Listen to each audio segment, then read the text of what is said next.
दोस्तों exam fighter channel में आपका स्वागत है। मैं आर्यन चौधरी। आज हम बात करने वाले हैं गणित शिक्षण के लक्ष्य, उद्देश्य और प्राप्य उद्देश्य। एक एक करके पढ़ेंगे, बहुत आसान भाषा में हम इनको पढ़ने वाले हैं। तो सबसे पहले चलिए बात कर लेते हैं लक्ष्य के बारे में। लक्ष्य क्या होता है? यानी लक्ष्य वह बिंदु है जिसकी पूर्ण रूप से प्राप्ति संभव नहीं होती है। यह व्यक्ति को सदैव क्या है, प्रेरणा देता है। लक्ष्यों का संबंध संपूर्ण शिक्षा से होता है और शिक्षा आजीवन लगातार चलती रहती है, इसलिए लक्ष्यों की प्राप्ति के प्रयास भी आजीवन चलते रहते हैं। एक तरीके से यदि मैं आपके लिए समझाऊं सिंपल भाषा में, जब भी जिसमें कंपनी का उदाहरण लेता हूं तो कंपनी में जो एम्प्लॉयज़ होते हैं, जैसे सेल्स डिपार्टमेंट होता है जो प्रोडक्ट को बेचने का काम करते हैं, तो उनके लिए एक लक्ष्य दिया जाता है, टारगेट दिया जाता है। और वो टारगेट ऐसा होता है कि वो एम्प्लॉय उस टारगेट को कभी अचीव नहीं कर पाता है क्योंकि वो उससे परे होता है, परंतु वो क्या है, उसके लिए एक मोटिवेशन का काम करता है। तो लक्ष्य ऐसा होता है यानी जिसे प्राप्त नहीं किया जा सकता है, यानी लगभग असंभव होता है। अब आगे यदि हम बात करें, एक लक्ष्य के अंतर्गत अनेकों उद्देश्य होते हैं और एक उद्देश्य के अंतर्गत क्या है, अनेकों प्राप्य उद्देश्य होते हैं। जैसे ये डायग्राम में आप देख सकते हो, तो यहाँ से ये पूरा क्या है, एक लक्ष्य है। जो बड़ा वाला गोला है ये क्या है, लक्ष्य है। अब इसके अंदर क्या है, ये उद्देश्य हैं। जो नीले गोले वाले हैं ये क्या है, उद्देश्य हैं। और इन उद्देश्यों के मध्य यानी जो ये ग्रीन गोले हैं ये क्या है, प्राप्य उद्देश्य हैं। यानी लक्ष्य में कौन समाहित है, उद्देश्य, और उद्देश्य में कौन समाहित है, प्राप्य उद्देश्य। अब यहाँ से आप समझ रहे हैं, यानी लक्ष्य सबसे बड़ा है, उसके बाद में उद्देश्य और उसके बाद में क्या है, प्राप्य उद्देश्य। अब इसको हम आगे और समझेंगे। मैंने सब कुछ लिखा हुआ है, लिखने से ही यानी जो लिखा हुआ है उसी से आपके समझ में आ जाएगा।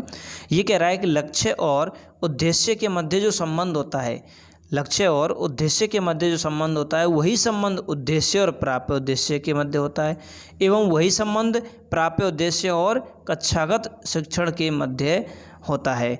अर्थात लक्ष्य और उद्देश्य, उद्देश्य और प्राप्य उद्देश्य, प्राप्य उद्देश्य और कक्षागत शिक्षण के मध्य प्रत्यक्ष संबंध पाया जाता है, जबकि लक्ष्यों का प्राप्य उद्देश्य और क्रमागत क्रमागत लिखा हुआ है, ये कक्षागत है, कक्षागत शिक्षण से अप्रत्यक्ष संबंध होता है। कैसे, इसे अब हम समझ लेते हैं। लक्ष्य है लक्ष्य, उद्देश्य और प्राप्य उद्देश्य। यानी जो लक्ष्य और उद्देश्य के मध्य संबंध है वही उद्देश्य और प्राप्य उद्देश्य के मध्य होगा। और यदि हम कक्षा का शिक्षण लें तो प्राप्य उद्देश्य और कक्षा का शिक्षण के मध्य ही वही संबंध होगा। यानी ये डायरेक्ट यानी प्रत्यक्ष संबंध होंगे, ये डायरेक्ट आपस में जुड़े हुए हैं। जो डायरेक्ट जुड़े हुए हैं वो हो जाएंगे आपके लक्ष्य और उद्देश्य, और उद्देश्य और प्राप्य उद्देश्य। अब ये इससे जुड़ा हुआ है, ये इससे जुड़ा हुआ है, तो ये इससे जुड़ा तो हुआ होगा परंतु डायरेक्ट नहीं जुड़ा हुआ होगा, इनडायरेक्ट जुड़ा हुआ होगा, यानी अप्रत्यक्ष रूप से क्या है, इसके साथ में संबंध बनाएगा।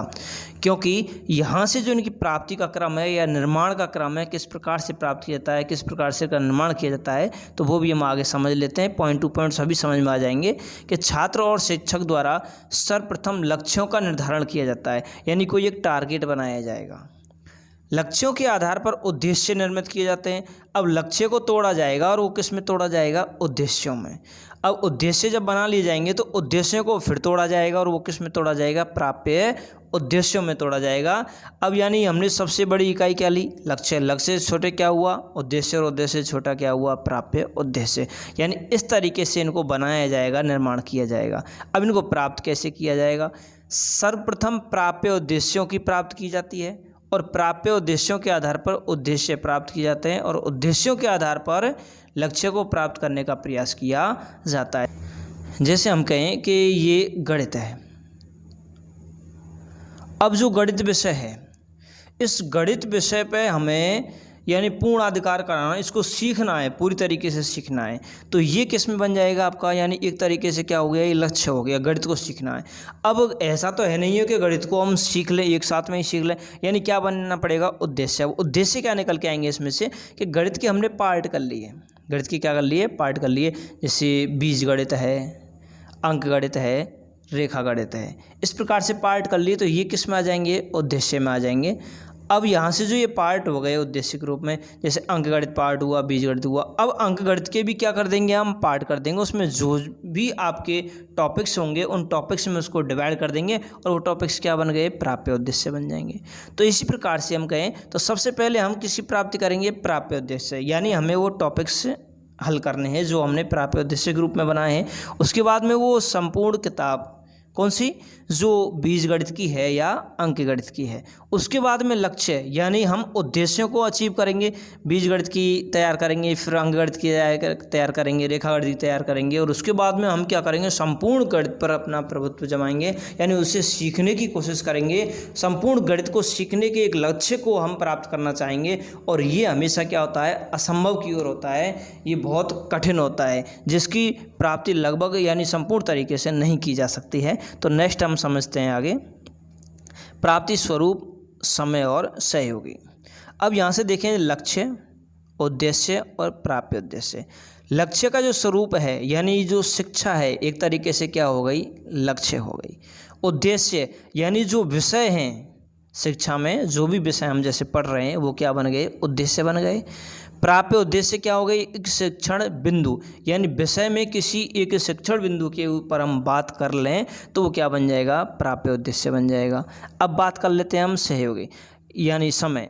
तो समय क्या होगा, यानी शिक्षा है आजीवन चलती रहती है, यानी आजीवन हम शिक्षा लेते रहते हैं, सतत यानी लगातार चलती रहेगी। और विषय जो है विद्यालय जीवन में ही हम उन विद्यालय जीवन जो होगा, काल होगा, उसमें हम विषयों को पढ़ेंगे। और जो शिक्षण बिंदु है इससे कब प्राप्त कर लिया जाएगा, एक कालांश में ही प्राप्त कर लिया जाता है। या हम ऐसे कहें प्राप्य उद्देश्य कौन से होते हैं, यानी वे उद्देश्य जिन्हें एक कालांश या दो कालांश में प्राप्त कर लिया जाता है, प्राप्य उद्देश्य कहलाते हैं। जबकि उद्देश्य की बात करें तो संपूर्ण विद्यालय जीवन में हम जिन्हें प्राप्त करते हैं वो क्या है, उद्देश्य होते हैं। और जो शिक्षा है यानी लक्ष्य है ये आजीवन चलते रहते हैं। अब बात करें सहयोगी, यानी जो लक्ष्य होंगे, लक्ष्य को प्राप्त करने में कौन सहयोग देगा, संपूर्ण राष्ट्र के सहयोग से क्या है, लक्ष्य प्राप्त किए जाते हैं। उद्देश्य यानी संपूर्ण विद्यालय परिवार का सहयोग होता है, टीचरों का भी होता है और अपने मित्रगणों का भी होता है, संपूर्ण स्टाफ का उसमें क्या है, सहयोग होता है। प्राप्य उद्देश्य में सहयोग किसका होता है, यानी विषय अध्यापक का। कैसे होता है, क्योंकि एक शिक्षण बिंदु के ऊपर कार्य कर रहा है और एक कक्षा का शिक्षण होगा, और उस कक्षा में हम बैठते हुए एक कालांश या दो कालांश में अध्यापक के द्वारा हमें प्राप्य उद्देश्यों की पूर्ति करा दी जाएगी, या प्राप्य उद्देश्यों को बता दिया जाएगा, सिखा दिया जाएगा, या प्राप्ति करवा दी जाएगी। अब आगे हम बात कर लेते हैं ये जो उद्देश्य एवं प्राप्य उद्देश्य है वो इनमें अंतर क्या है। मैं आपके लिए एक बात और बता दूं, जो उद्देश्य और प्राप्य उद्देश्य के मध्य संबंध है वही संबंध लक्ष्य और उद्देश्य के मध्य है। यानी उद्देश्य और प्राप्य उद्देश्य के जो अंतर हैं वही अंतर क्या हो जाएंगे, लक्ष्य और उद्देश्य के अंतर हो जाएंगे। चलिए इनके अंतर को देख लेते हैं। तो उद्देश्य शिक्षण अधिगम के सामान्य अर्थ को व्यक्त करते हैं, और जो प्राप्य उद्देश्य होते हैं वो प्राप्य उद्देश्य यानी सुनिश्चित व्यवहारिक परिवर्तन से संबंधित क्या एक कथन है। उद्देश्य विस्तृत तथा व्यापक होते हैं, संपूर्ण राष्ट्र तथा समाज, इनका संबंध शिक्षक, विद्यालय, संपूर्ण राष्ट्र तथा समाज से होता है। प्राप्य उद्देश्य अपने स्वभाव की एवं प्रकृति में सीमित होते हैं और केवल शिक्षक तथा शिक्षार्थी से ही संबंधित होते हैं। जैसा कि मैंने अभी बताया वही सेम निकल के आ रहे हैं। छात्र के अधिगम को निर्देशित करने में सहायक नहीं होते हैं, ये दिशा निर्देशित करते हैं। शिक्षण की व्यूह रचना, विधियों एवं मूल्यांकन प्रक्रिया में सहायक नहीं होते, ये मूल्यांकन प्रक्रिया में क्या है, सहायक होते हैं। ये दीर्घकालिक होते हैं, यानी इनको प्राप्त करने में बहुत ज़्यादा समय लगता है, इसके लिए क्या बोलते हैं, इनको दीर्घकालीन उद्देश्य भी बोला जाता है। कम दीर्घकालीन होते हैं, यानी कम समय में प्राप्त कर लेते हैं। सुनिश्चित एवं पूर्ण संगतता का अभाव होता है, कोई निश्चित नहीं होते, ये स्पष्ट होते हैं, पूर्ण संगत होते हैं और वस्तुनिष्ठ होते हैं।